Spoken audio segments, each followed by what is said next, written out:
মেয়েদেরকে নামাজের সময় পায়ের পাতা ঢাকতে হবে কি না, ওযুর সময় প্রত্যেক অঙ্গ 3 বারের বেশি ধৌত করা যাবে কি না, সন্তান লাভের বিশেষ কোনো আমল আছে কিনা, হাফ হাতা গেঞ্জি পরে কি নামাজ পড়লে মাকরুহ হবে, ওযু অবস্থায় বাচ্চার মলমূত্র পরিষ্কার করলে কি ওযু ভেঙে যাবে, আল্লাহর কাছে গুনাহ মাফের দোয়া কি, জীবন বীমা কি জায়েজ আছে, শিশু সন্তান মারা গেলে ওই শিশুর কি জান্নাত পাবে, জানাজার নামাজে কি ওযু লাগবে, মাসিকের সময় অল্প আরবি লেখা বেশি বাংলা লেখা হাদিসের বই পড়া যাবে কিনা, জুমার নামাজের পরিবর্তে যোহরের নামাজ কিভাবে পড়তে হবে, সুন্নাত নামাজ পড়তে হবে কি না, আপন চাচাতো ভাইয়ের মেয়েকে বিয়ে করা কি জায়েজ আছে, সহবাস করার কোন দিন বা সময় নির্দিষ্ট আছে কিনা, আর সহবাস করার পরে কি গোসল করতে হবে নাকি ওযু করলে হবে, বাবা মা ভাই বোন একসাথে নামাজ পড়ার নিয়ম আছে কি, আজওয়া খেজুর নিয়মিত খেলে কি সত্যি বিষ কাজ করে না।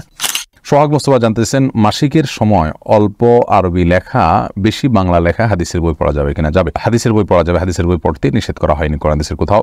আদিল আহমদ জানতে চেয়েছেন জুমার নামাজের পরিবর্তে যোহরের নামাজ কিভাবে পড়তে হবে, সুন্নাত নামাজ পড়তে হবে কি না, আপনি যোহর যেভাবে পড়েন হুবহু অন্যদিন যোহর যেভাবে পড়েন সেভাবে পড়বেন, 4 রাকাত নামাজ পড়বেন এবং তার আগে পরে সুন্নাতও পড়বেন, যোহরের নামাজ যেহেতু পড়তে হবে অতএব যোহরের যে সিস্টেম সেটাই আপনি বাই ডিফল্ট আমল করবেন। রন্টি আপনি জানতে চেয়েছেন আপন চাচাতো ভাইয়ের মেয়েকে বিয়ে করা কি জায়েজ আছে, জায়েজ আছে, চাচাতো ভাইয়ের মেয়েকে বিয়ে করা জায়েজ আছে। রাসূল করিম সাল্লাল্লাহু আলাইহি ওয়াসাল্লাম আলী রাদিয়াল্লাহু তাআলা আনহুর আপন চাচাতো ভাই ছিলেন, তার মেয়েকে অর্থাৎ ফাতেমা রাদিয়াল্লাহু তাআলা আনহাকে তিনি বিয়ে করেছেন। শাহেদ আপনি জানতে চেয়েছেন জানাজার নামাজে কি ওযু লাগবে, জানাজার নামাজে ওযু লাগা না লাগা নিয়ে দ্বিমত রয়েছে, আমাদের উলামা ইকরাম মতে ওযু লাগবে, আর এই মতটা আমার কাছে বিশিষ্ট মনে হয়। এর বাইরে আরবের স্কলারদের মধ্যে সৌদি আরবের অনেক উলামা ইকরাম মতে জানাজার নামাজে ওযু লাগবে না, তাদের মতে এটা সালাত নয়, এটা নিশ্চয় একটা দোয়া, দোয়ার জন্য ওযু লাগে না, সেসব ওযু লাগবে না। ইব্রাহিম আলম মিয়া আপনি জানতে চেয়েছেন শিশু সন্তান মারা গেলে ওই শিশুর কি জান্নাত পাবে। ভাই ইব্রাহিম, শিশু সন্তান যদি মারা যায়, সে যদি অমুসলিমের ঘরেও জন্মগ্রহণ করে, তার অবস্থান কি হবে এটা নিয়ে উলামা ইকরামের মধ্যে পার্থক্য আছে। অনেকে বলেছেন সে আরাফে থাকবে, অনেকে বলেছেন সে জান্নাতীদের সেবক হয়ে থাকবে, তবে বিশুদ্ধ মত অনুযায়ী সে জান্নাতে যাবে যেহেতু তার কোনো গুনাহ নেই। আর রাসেল এমসি জানতে চেয়েছেন সহবাস করার কোন দিন বা সময় নির্দিষ্ট আছে কিনা, আর সহবাস করার পরে কি গোসল করতে হবে নাকি ওযু করলে হবে, যদি তখন গোসল করার সুযোগ না থাকে তাহলে ওযু করে নিলেই চলবে, কিন্তু পরবর্তী নামাজের আগে আগে আপনাকে গোসল করতে হবে। আর জুমার দিন সহবাস করাকে সুন্নাহ বলেছেন উলামা ইকরাম বিশেষ কিছু হাদিসের কারণে, এর বাইরে আপনার যখন প্রয়োজন হবে আপনি তখনই করবেন। পরে ইফতেখার আলম সাগর আপনি জানতে চেয়েছেন বাবা মা ভাই বোন একসাথে নামাজ পড়ার নিয়ম আছে কি। হ্যাঁ, একসাথে নামাজ হতে পারে, তবে যারা মেয়েরা আছেন মা এবং বোন তারা পেছনে এক কাতারে দাঁড়াবেন, সে কাতারে কোনো পুরুষ দাঁড়াবেন না, পুরুষরা সামনের কাতারে দাঁড়াবেন, মেয়েরা পিছনের কাতারে দাঁড়াবেন। বাচ্চা থাকলে তারা মেয়েদের সাথে দাঁড়াতে পারে অথবা পৃথক কাতারেও দাঁড়াতে পারে, কিন্তু বাবা মা ভাই বোন একসাথে জামাত হতে পারে। মোহাম্মদ সুমন খান জানতে চেয়েছেন জীবন বীমা কি জায়েজ আছে। ভাই সুমন খান, জীবনের বীমা আসলে এই কনসেপ্টটাই ইসলামের সাথে যায় না, যদিও বীমার শুরু হয়েছিল যে কনসেপ্ট নিয়ে যে এক অন্যের সহযোগিতা করা, বিপদগ্রস্ত হলে সবাই মিলে তাকে সহযোগিতা করা। আসলে বীমার মধ্যে সেই সহযোগিতার চাইতে সুদের যে দিকটা রয়েছে সেটা অনেক বেশি প্রবল, এবং আরো বেশ কিছু দিক রয়েছে যেগুলো ইসলামী শরিয়া অনুযায়ী না জায়েজ না। যেমন আপনি বীমা করলেন, আপনি মাঝপথে মারা গেলেন, আপনাকে বীমা করে আপনি যত বছরের জন্য বীমা করেছেন তত বছরে যত টাকা আপনি পেতেন, মাঝপথে মারা গেলেন পুরো টাকাটা আপনি পাচ্ছেন। এই যে পুরো টাকাটা পাচ্ছেন কিসের ভিত্তিতে পাচ্ছেন? আপনার তো কোনো ব্যবসার চুক্তি নাই, আপনার লাভ দিচ্ছে না, তাহলে আপনি যে টাকা দিলেন তার বিপরীতে আপনাকে অতিরিক্ত টাকা দেওয়া হচ্ছে। এর বাইরেও আরো অনেকগুলো বিষয় আছে যেগুলোর বিবেচনা করে পৃথিবীর প্রায় সকল উলামা ইকরাম প্রচলিত বীমার যে কনসেপ্ট রয়েছে এটাকে জায়েজ বলেন না। যদিও ইসলামী বীমা বলতে আপনার অনেকগুলো বীমা কোম্পানি চালু আছে আমাদের দেশে এবং অন্যান্য দেশে, সেগুলোও কোনোটাই ত্রুটিমুক্ত নয়। আল্লাহু আ'লাম। জাহিদুল হামিদ ফাইসাল আপনি জানতে চাইছেন হাফ হাতা গেঞ্জি পরে কি নামাজ পড়লে মাকরুহ হবে। ভাই জাহিদুল হামিদ, আপনি যে প্রশ্ন করেছেন তার উত্তর হলো হাফ হাতা গেঞ্জি পরে নামাজ পড়লে বেসিক্যালি নামাজ মাকরুহ হবে না, যদি আপনি সেটাকে সম্ভ্রান্ত পোশাক হিসাবে মনে করেন এবং শেষ পোশাক পরেই আপনি গুরুত্বপূর্ণ জায়গাগুলোতে যান। সাধারণত হাফ হাতা পোশাক পরে বা শার্ট পরে গেঞ্জি পরে আমরা খুব ভালো, বিশেষ করে গেঞ্জি পরে আমরা কোথাও খুব ভালো কোথাও যাই না সচরাচর। আর আল্লাহ সুবহানাহু ওয়া তাআলা বলেছেন ইয়া আইয়ুহাল্লাযীনা আমানু খুযু যিনাতাকুম ইনদা কুল্লি মাসজিদ, হে ঈমানদাররা তোমরা প্রত্যেক নামাজের সময় সুন্দর পোশাক পরিধান করো। এই যে সৌন্দর্য গ্রহণ করো অর্থাৎ পোশাক পরিধান করো, আর এখানে সৌন্দর্য শব্দ বলে আল্লাহ সুবহানাহু ওয়া তাআলা আসলে ভালো পোশাক যেন আমরা পরি, অর্থাৎ আমাদের যতটুকু সাধ্য আছে তার মধ্যে ভালো পোশাক যেন পরি সেই চেষ্টা করা উচিত। আমরা আল্লাহ সুবহানাহু ওয়া তাআলার সামনে যখন দাঁড়াচ্ছি তখন আমাদের এমন পোশাক পরা উচিত যে পোশাকটা আল্লাহ সুবহানাহু ওয়া তাআলার প্রতি আমাদের যে শ্রদ্ধা রয়েছে, আল্লাহ সুবহানাহু ওয়া তাআলার প্রতি আমাদের যে ঈমান রয়েছে সেটা যেন প্রকাশ পায়।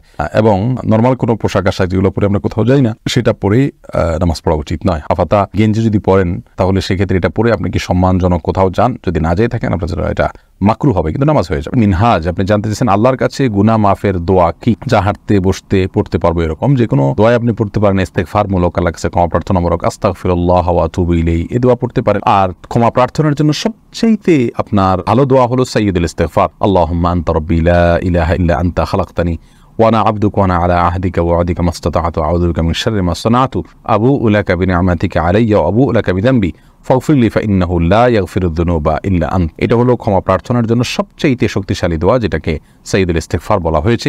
সকাল এবং সন্ধ্যা এটা যদি কেউ পাঠ করে ওই দিনে ওই রাতে মারা গেলে আল্লাহ সুবহানাহু ওয়া তাআলা তাকে সরাসরি জান্নাত দান করবে। তো এই দোয়ার মাধ্যমে আমরা সবচেয়ে বেশি ক্ষমা প্রার্থনা করতে পারি আল্লাহর কাছে। এমনি মিনহাজ জানতে চাইছেন সন্তান লাভের বিশেষ কোনো আমল আছে কিনা। আল্লাহ সুবহানাহু ওয়া তাআলার কাছে দোয়া করবেন। আসলে আল্লাহ সুবহানাহু ওয়া তাআলা এটা তাকদীরের বিষয়, কাউকে চাইলে সন্তান দেন, কাউকে চাইলে দেন না। আল্লাহ সুবহানাহু ওয়া তাআলা বলেছেন হাবু লিমান ইয়াশাউ ইনাসা ওয়া ইয়াহাবু লিমান ইয়াশাউ যুকুরা আও ইউযাউযুহুম যুকরান ওয়া ইনাসা ওয়া ইয়াজআলু মান ইয়াশাউ আকিমা। আল্লাহ সুবহানাহু ওয়া তাআলা যাকে ইচ্ছে তাকে মেয়ে দেন, যাকে ইচ্ছে তাকে ছেলে দেন, যাকে ইচ্ছে তাকে ছেলে মেয়ে দুইটাই দেন, আর যাকে ইচ্ছে তাকে কোনোটাই দেন না। এটা সম্পূর্ণ আল্লাহর ইচ্ছার উপর নির্ভর করে। আল্লাহ সুবহানাহু ওয়া তাআলা কাউকে না দেন, আল্লাহর ফয়সালাকে মেনে নিতে কষ্ট হবে ঠিক, কিন্তু এটাকে মেনে নিতে পারলে আল্লাহর কাছে আজরে আজিম পাবেন।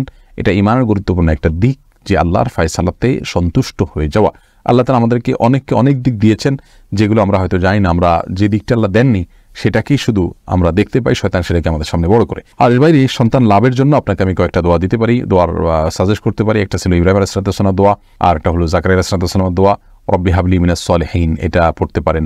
এবং রব্বি হাবলি মিন লাদুনকা যুররিয়াতান তাইয়্যিবাহ ইন্নাকাস সামিউদ দুআ, এটাও পড়তে পারেন। যার অর্থ হলো আল্লাহ আপনি আমাকে আপনার পক্ষ থেকে ভালো সন্তান দান করুন, আপনি দোয়া শ্রবণকারী। এই সমস্ত দোয়ার মাধ্যমে জাকারিয়া আলাইহিস সালামকে আল্লাহ তাআলা বৃদ্ধকালে সন্তান দিয়েছেন এবং ইব্রাহিম আলাইহিস সালামকে আল্লাহ সুবহানাহু ওয়া তাআলা সন্তান দিয়েছেন, বিধায় এই দোয়াগুলো আপনি করতে পারেন। এরপরে প্রশ্ন করেছেন তাসনিম তাহসিন, আপনি জানতেছেন ওযু অবস্থায় বাচ্চার মলমূত্র পরিষ্কার করলে কি ওযু ভেঙে যাবে? না বোন, ওযু ভাঙবে না।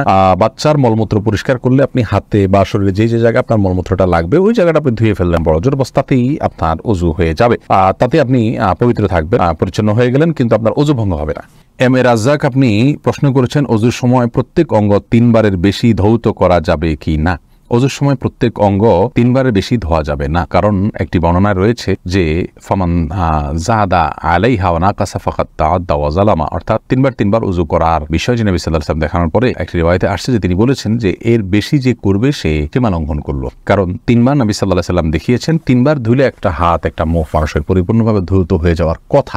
এরপরেও যদি কেউ মনে করেন যে না আরো বোধহয় ধোয়া দরকার, তাহলে বুঝতে হবে এটা শয়তান তাকে ওয়াসওয়াসা দিচ্ছে, কুমন্ত্রণা দিচ্ছে, তিনি এটা থেকে বেঁচে থাকার চেষ্টা করতে হবে এবং 3 বার বেশি তিনি ধুইতে যাবেন না। হাসান মাহমুদ আবরার জানতে চাইছেন আজওয়া খেজুর নিয়মিত খেলে কি সত্যি বিষ কাজ করে না? দেখুন, বিষ কাজ করে না এই হাদিসের ব্যাখ্যা বিভিন্ন রকম রয়েছে। তার ভিতরে একটা হলো যে কোনো প্রকার রোগ শোক এগুলা তার শরীরে কাজ করবে না, বা এগুলো তার কোনো ক্ষতি করতে পারবে না, রোগ প্রতিরোধ ক্ষমতা তার ভিতরে বৃদ্ধি পাবে, এটা হলো এর সবচেয়ে গ্রহণযোগ্য ব্যাখ্যা।